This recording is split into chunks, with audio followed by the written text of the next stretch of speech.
daily deep dive into everything Utah Jazz. It's time! All season long and even in the off season, it's Jazz Daily with JJ and Alex on your exclusive home of Utah Jazz basketball. 97.5, the KSL Sports Zone. Donkey! Welcome back to the program. JJ and Alex, 97.5, the KSL Sports Zone. Jeremiah Jensen, the JJ portion of the show, is on the road, and he'll be back on Monday. And so, as I like to do all the time, we ask Steven Sylvester to join us. Sly, former Utah linebacker, former Steeler linebacker, joining us on the program right now. And current Laker fan. That feel pretty good right now, or? It works. We're watching the Lakers getting the doors blown off them in these highlights that we're watching right now, and it feels just selfishly, it feels pretty good to watch JJ Redick be like, I don't know what the problem is. We just got to work harder. I don't know. But this is like cliche. Like, they just do stupid stuff at the beginning of the year. Look at it. See, this is Laker fan. And then they turn it on in like March and April. He's pointing at the TV and he's mad. Oh yeah, you could just see me at home. Just imagine me at home right now. I'm headbutting the TV. Look, and Laker fans are. That's why you shouldn't even watch this early season. No. Just like the effort's trash. I don't. No, there's no way. The NBA Cup has changed the entire league. Maybe. All right. Joining us on the program right now, he is, of course, Big T Thurl Bailey. Thurl, whenever I get Sly in, I always have to hassle him about being a Laker fan, but we still love him, right? No. Come on. What are you talking about? Sly, how long have you been in Utah, my brother? More than half my life, I think, actually. Come on, dude. Make the switch. I can't. I grew up, denouncing the Jazz. So you can. See, this is when Sly goes, I sent some tickets over to Broadcast House, and Sly's going to go, and we're going to make it happen. No, I always have these plans, but you're right. I mean, one of the things that I have is, so it's one thing for Sly to grow up in Vegas and be a Laker fan. It's another to have like friends who grew up in American Fork and Pleasant Grove, and they're freaking Laker fans. I'm like, what's your parents' problem? But I don't know. Thurl, we still love the team. I don't care what's going on. You still love the Utah Jazz. You still ride with these guys. You still watch what they do if you're a fan. And we're doing it right now. This Jazz team struggling a little bit. The NBA Cup was not one of those things that none of those games turned out for the Jazz, and they're playing really, really good teams on top of the fact that they're struggling a little bit right now.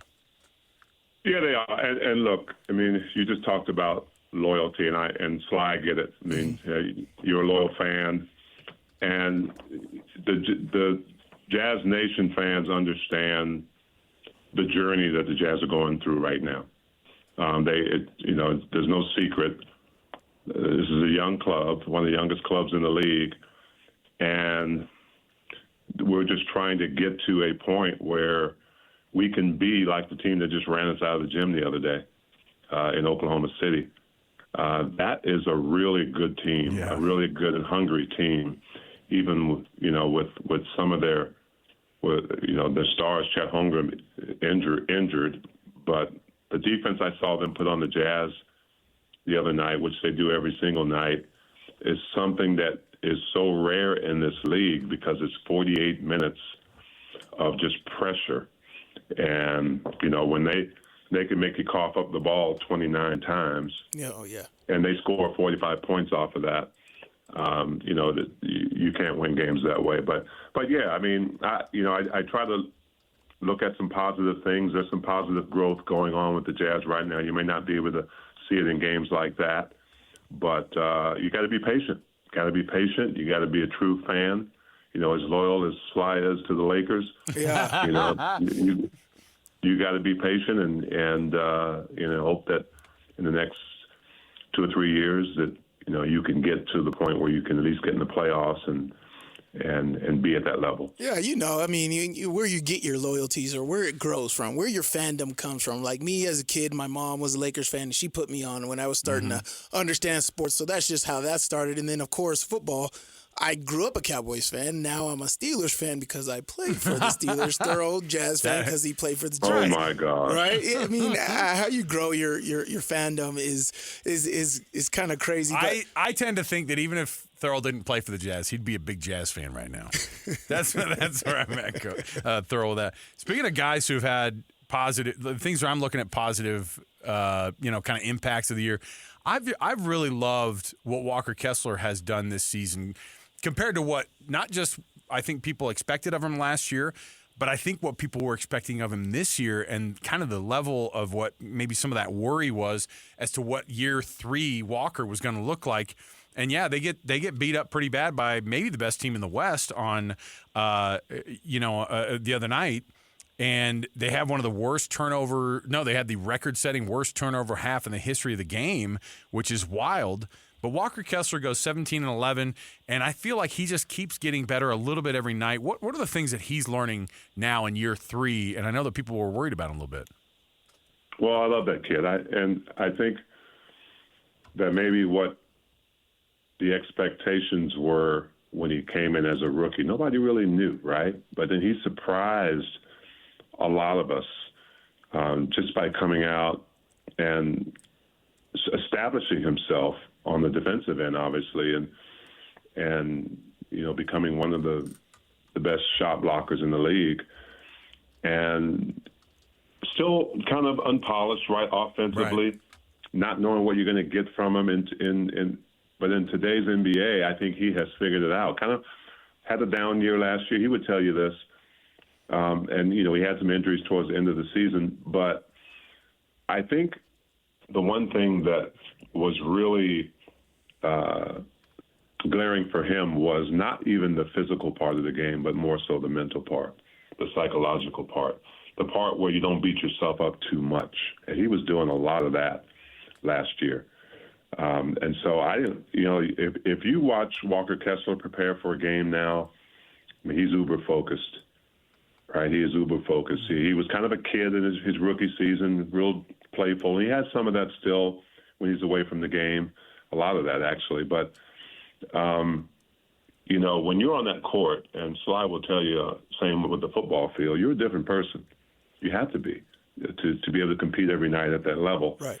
And so I love what Walker did. He's not trying to go outside himself. He is as good offensively as his teammates allow him to be, which means some of his offense is going to come from DIY, working on, second opportunities, missed shots, putbacks, timing with lobs. But his teammates have to reward him too. I love talking about my bigs being rewarded for their hard work, especially on the defensive end when he saves a lot of guys right. After they get beat. So I love what he's doing. He's going to continue to mature. Yeah, I mean, so you talked about it, right? OKC, they kind of turn their stuff around with these young guys. You see Houston doing extremely well, Minnesota, Dallas. What does a turnaround look like in the NBA, right? We got to be patient, going through growing pains, building. What does that look like in the NBA, and how far off are the Jazz? I think you just said 3 important things: patience, growing pains, some losing, and there's no home run when you draft a guy, when you make a trade, right? You have to have, obviously, Danny Ainge has been there before, so there are some elements there that he and Justin Zanuck can see. They're professionals at it. But sometimes it takes some good fortune, takes some luck. Sometimes it takes maybe a guy who you didn't think was going to be ready at a particular time is ready a little bit earlier, or you see something, or somebody surprises you, right? I mean, so, I don't think there's any particular secret formula for it, but I think the main things that you have to have patience. The developmental part is the vital piece, but you have to have a great coach who can ride with these guys and communicate with them, because it's hard. It's hard to lose in this league a lot, right? And not see or hear certain things coming out of those doors in the locker room. Mm-hmm. I've been there. But if you have a coach and a coaching staff that can get these guys to buy in and understand some of the growing pains they're going to go through, because I can tell you right now, you guys know this is a business, and players want to play. Yep. They want to earn their contracts. They want to earn more money. They want playing time, and it's no different. But I think you have to have guys who are willing to sacrifice somewhat to get to the higher goal. Jazz taking on the Trailblazers. You guys are going to be in Portland, of course, with those duties, and the Trailblazers are kind of on a similar track in terms of what their growth is looking like. I was actually, looking at kind of across the league and seeing Sports Illustrated just did some grades for everybody. I think it's funny to grade teams, especially a quarter of the way through the year. Although we're supposed to be like, and we've all listened to Locke enough to say, hey, you kind of go, where are you after that first 20? Where are you after the second 20, the third 20, et cetera? And after these first 20 games, the Jazz have been given a grade at least by, these super smart media folks, Thurl. Committees? Like Mike Leach? What? Yeah, at least it's not a playoff committee, Thurl. At least you guys don't have that. So they get a D-. And I thought, well, that's interesting because considering what they have, are they grading the organization as kind of like where Will Hardy's coaching is and versus where the patience is for this team? Where is this team really? Because I don't think D- speaks to what the franchise actually is. No, I mean, there's so many different things out here, like analytics and different variables and elements. I don't know what they use, but bottom line, it's only opinion, right? Mm-hmm. So it's a great organization. I'm not blowing smoke. It is a magnificent organization. It really always has been. Even when the Millers had it, it was a very patient organization.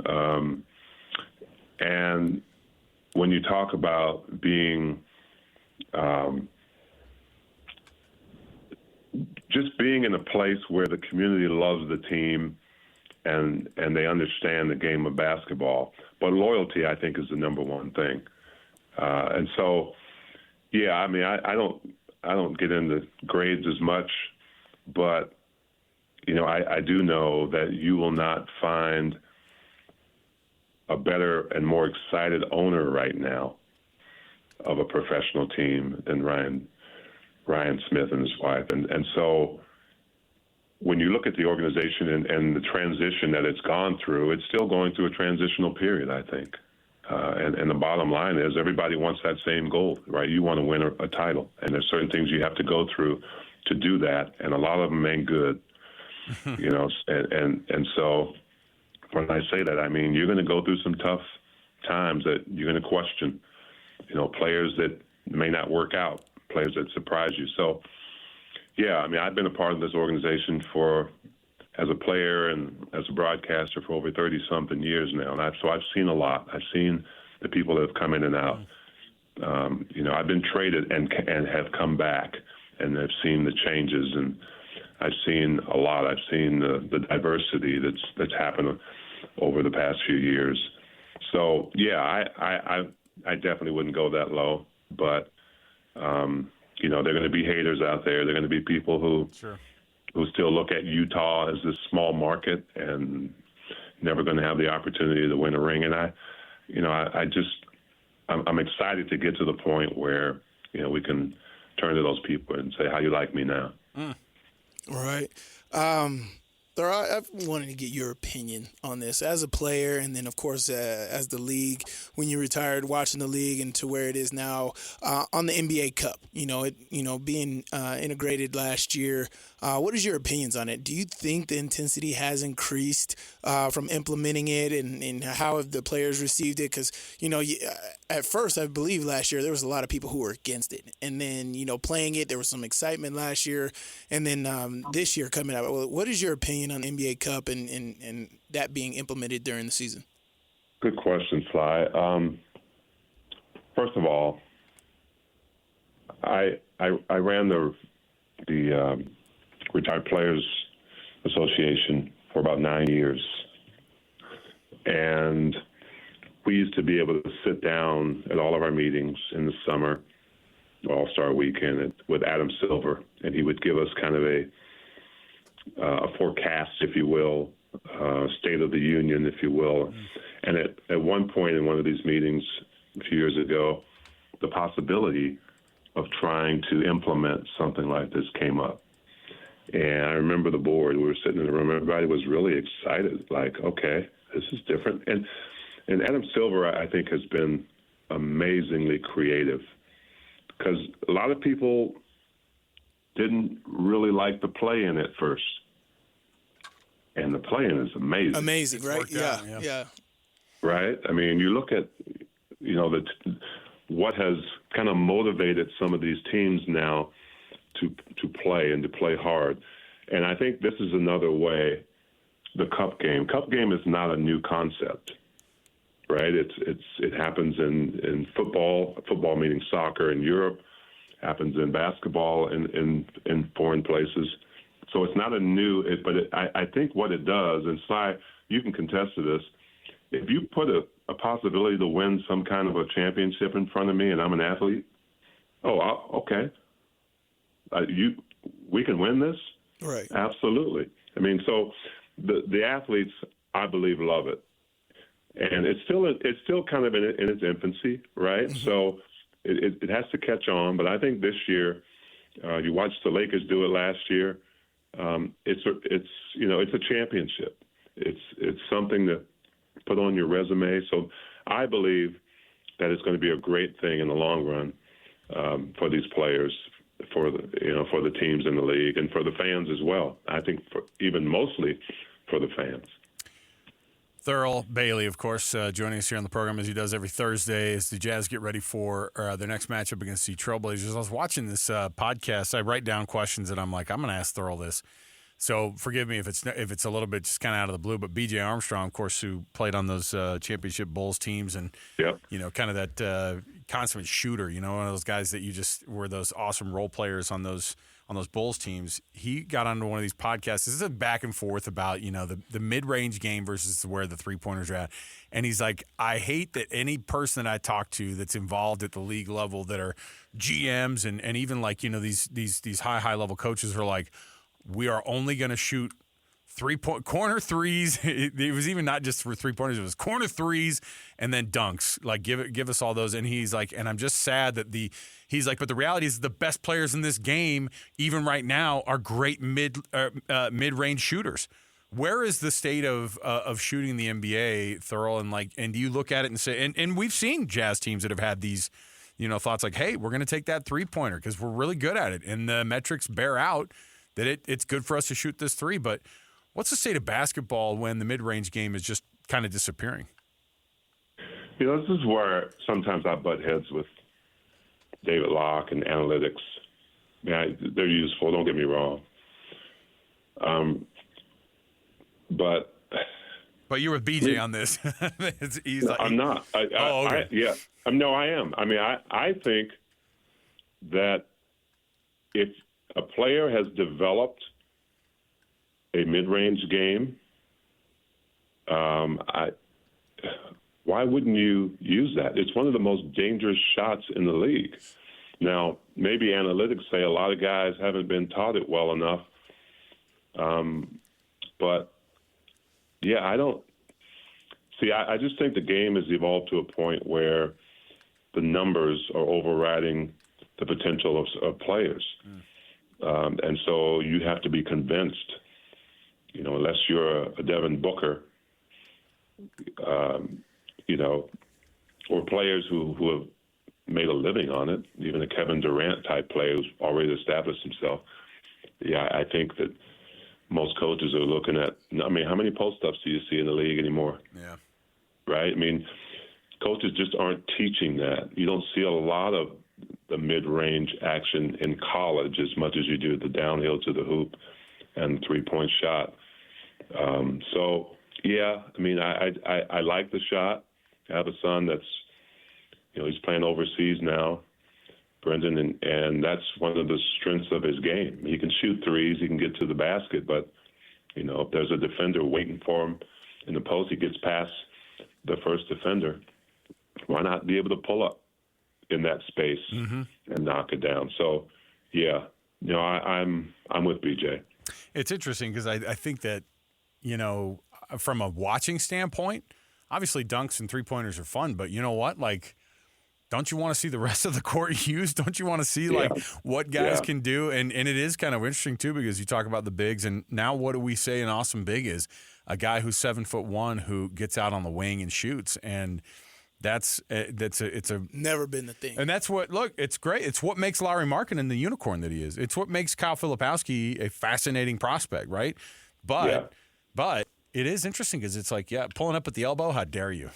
Like that seems like such a strange thing as a guy who we watch so many of those guys, Thurl, growing up hitting the glass from 11 feet out, and you go, oh, look at the touch on that guy. And those were some of those guys' shots, man. And if it works, and if it wins games, that's all that matters. But I don't want there to be some fun taken out of the game because guys limit it. Because of numbers, right? The analytics say don't do it. It's crazy. So, Thurl, love having these talks, man. Every week, have fun there in Portland, and let's get back together again next week. Of course, when the Jazz are going to be trying to break this 5-game losing streak, of course, and we're hoping it happens sooner than later. So we appreciate you joining us.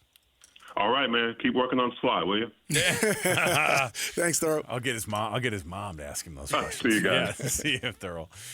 That's what we got to do.